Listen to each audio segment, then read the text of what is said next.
আপনাদের সবাইকে জানাই নববর্ষের শুভেচ্ছা। আসসালামু আলাইকুম ভিউয়ার্স, আমি শারমিন আক্তার। আজকে আরেকটি নতুন ব্লগ নিয়ে হাজির হলাম আপনাদের সাথে। কেমন আছেন সবাই? আলহামদুলিল্লাহ, আমি ভালো আছি।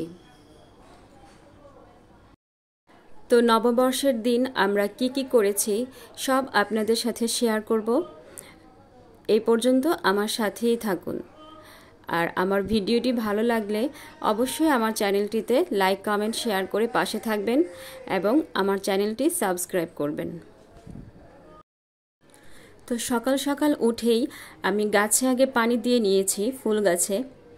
তারপর ঘরের যত কাজ আছে ওগুলো করে নিলাম অফ ক্যামেরায়। ওগুলো আর আজকে আপনাদেরকে দেখালাম না। তো আমি আজকে আলুর ভর্তা আর কয়েক প্রকারের ভর্তা করেছি সকালে খাবারের জন্য। তো এখন আমি আগে আলুর ভর্তা বানিয়ে নিয়েছি। আমি পেঁয়াজটা ভেজে নিয়েছি, কাঁচা পেঁয়াজ খাবো না তাই। আর তাছাড়া পান্তা ভাতের সাথে ভর্তা টর্তাই কিন্তু ভালো লাগে। আমি আলুর ভর্তা করেছি আর ডিম ভর্তাটাও করেছি। ডিম ভর্তা ফাতিহার বাবা আর ফাতিহাও পছন্দ করে, তাই একটু ডিম ভর্তা করে নিয়েছি আর পটলের ভর্তা করেছি। যাই হোক, আমাদের এই আলুর ভর্তা আর ডিম ভর্তা, পটলের ভর্তা দিয়ে আমরা পান্তা ভাত খেয়েছি। আমরা পান্তা ইলিশ খাইনি, যেহেতু 14 এপ্রিল আমার মেয়ে ফাতিহার বার্থডে। তো আমাদের আরেকটা প্ল্যান আছে। তো ইলিশ মাছটা আসলে কিনা হয়নি। আর তাছাড়া ইলিশ মাছ না খেলে যে বৈশাখী উদযাপন করা যাবে না এমন তো কোনো কথা নেই, তাই না? আর তাছাড়া ইলিশ মাছ আর পান্তা, মানে পান্তা ইলিশ, এটা একটা ট্র্যাডিশন, এছাড়া আর কিছুই না। আমরা তো তাও পান্তা ভাত, তারপরে গোশ, আলুর ভর্তা, ডিম ভর্তা এগুলো খাচ্ছি, আল্লাহ আমাদেরকে খাওয়াই নিচ্ছে। কিন্তু ফিলিস্তিনিদের কথা একটু চিন্তা করেন। ওই দিন একটা ভিডিওতে দেখলাম যে ছোট বাচ্চা না খেতে পেরে ঘাস চিবিয়ে খাচ্ছে। তো কত কষ্ট লাগে না এসব দেখলে? আমাদের একটু কি মানে মায়া লাগতেছে না ওনাদের জন্য? কিন্তু আমাদের তো কিছু করারও নাই। তো আমরা যেভাবেই পারি, যতটুকু পারি আল্লাহর কাছে নামাজ পড়ে, মোনাজাত ধরে, কান্নাকাটি করে ওনাদের জন্য দোয়া করা, এছাড়া আমাদের আর কিছু নাই। তো আমি আর রায়ানের বাবা সকালবেলা খাবার খেয়ে একটু মার্কেটে চলে আসলাম। আমাদেরকে জুয়েলার্স থেকে ফোন দিছিল যে আমরা যাতে গিফট নিয়ে যাই।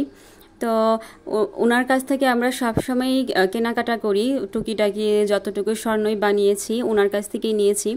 তো উনি ফোন দিয়ে বলতেছে যে ভাবি এসে গিফট নিয়ে যান। তো আমরা আসছি গিফট নেওয়ার জন্য।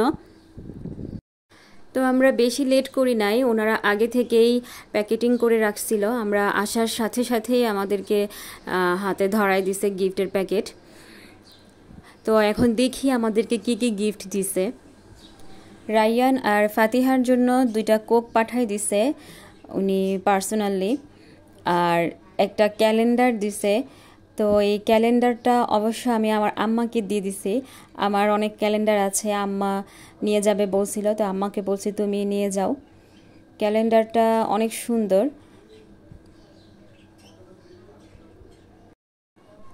আরও কি যেন আছে দেখি। তো এটা মনে হচ্ছে, দেখে নিতে হবে কি। এটা মিষ্টি মিষ্টি দিয়েছে। তো অনেকগুলোই মিষ্টি দিয়েছে। রায়ান অনেক খুশি হয়েছে মিষ্টি দেখা, ও খাবে। আর এইটা হয়তো বা কোনো গিফট, আমি দেখে নিই। এটা মনে হচ্ছে হটপট টাইপের কিছু। হ্যাঁ হ্যাঁ, হটপট। তো তাজের হটপট দিয়েছে। যাকে গত 2 বছর আমাদেরকে কোনো গিফটই দেয়নি, এবার হটপট, তারপরে কোক, মিষ্টি এগুলো দিয়েছে, ভালোই হয়েছে। তো হটপটটা অনেক সুন্দর, আমার ভালো লেগেছে হটপটটা। আর আমাদের অনেক কাজেও আসবে। আর তাছাড়া গিফট তো গিফটই, সেটা যাই হোক, গিফট বলে কথা। তো আমরা দুপুরে খাওয়া দাওয়া করে একটু ঘুরতে বের হয়েছি। দুপুরে কী খেলাম তাও আপনাদের সাথে আজকে শেয়ার করব না। আর আমরা খুব বেশি ঘুরি না, পহেলা বৈশাখে দূরে যাই না, অনেক অনেক ভিড় থাকে। তো আমাদের বাসার কাছেই এই নভ থিয়েটার, আমরা ভাসানী নভ থিয়েটারে আসছিলাম বাচ্চাদেরকে নিয়ে। তো ওরা অনেক মজা করেছে। তো ভাসানী নভ থিয়েটার ঘোরার জন্য বাচ্চাদেরকে নিয়ে অসাধারণ একটি জায়গা। এখানে অনেক ধরনের রাইডার আছে, আর তাছাড়া এটার ভিতরে নভ থিয়েটারের ভিতরে অনেক শিক্ষণীয় অনেক জিনিস আছে। আপনারা আপনাদের বাচ্চাদেরকে নিয়ে আইসা ঘুরে যেতে পারেন। তাছাড়া এটার টিকিট মূল্য খুব বেশি না, আমাদের সাধ্যের মধ্যেই। তো আমরা নভ থিয়েটারের ভিতরে অনেক সময় ছিলাম। ওরা খেলাধুলা করছিল, ও আমরা কয়েকজন মিলে গেছিলাম, ওরা খেলছিল আর আমরা গল্প করতেছিলাম সবাই বসে বসে।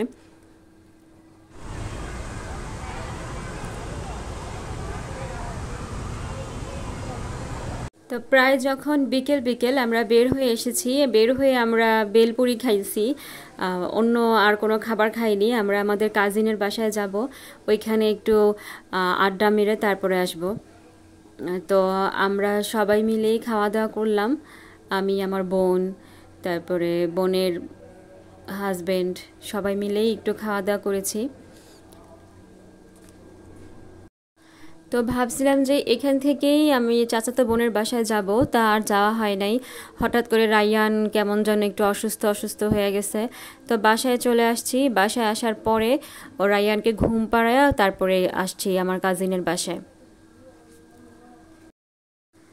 তো ওদের বাসায় আমরা সবাই আসি নাই, আমি আর ফাতিহাই আসছি। সবাই ঘোরাফেরা করে অনেক ক্লান্ত হয়ে গেছে, সবাই এখন বাসায় চলে গেছে।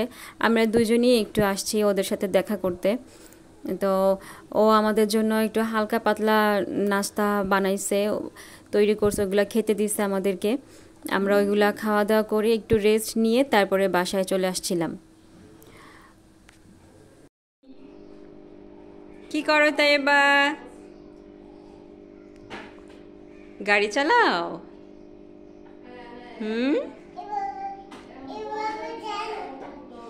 এইভাবে যায় না, সুন্দর করে চালাও। রায়ান কোথায়? বাসায় গেছে।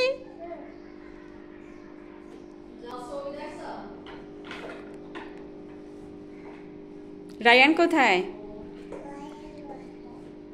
তুমি একটা কবিতা বলো তো, বলো।